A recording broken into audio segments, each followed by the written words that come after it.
আমাদের পুরুলিয়া ডিস্ট্রিক্টে প্রচণ্ড গরম, এই যে দেখতে পাচ্ছেন সূর্য মাথার উপরে প্রচণ্ড তাপ দিচ্ছে। তো সেই কারণে আমাদের বাড়িতে জল গরম হয়ে যাচ্ছে।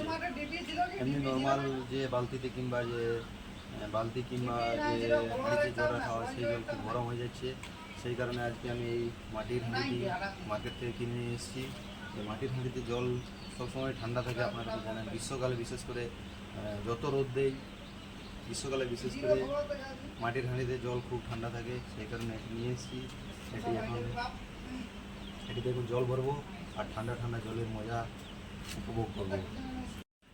মাটির হাঁড়িটিকে রাখার জন্য কিছুগুলো বালি নিয়ে যেতে হবে, বালি ভরবো।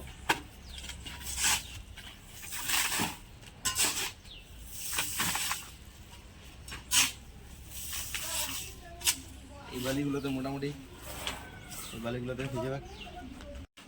এই যে আমাদের মাটির হাঁড়িটা রাখার জন্য এখানে 4টা ইট নিয়ে এসেছি, পারুল কোম্পানির ইট। 4টা ইটকে 4 সাইডে দিয়ে দিয়েছি। এরপর এখানে আমরা বালি ঢেলে দেবো।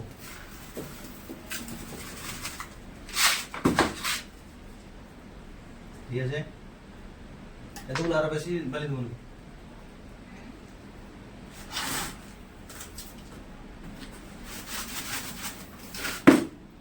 এই বালিগুলো আশা করে হয়ে যাবে, আর বালি লাগবে না। এরপরে এই উপরটাতে আমাদের এই হাঁড়িটিকে এইভাবে রেখে দিলাম। বাস, মাটির হাঁড়ির সেট আপ কমপ্লিট। এরপর টিউবওয়েল থেকে জল নিয়ে এসে এখানে রেখে দিলেই হয়ে গেল।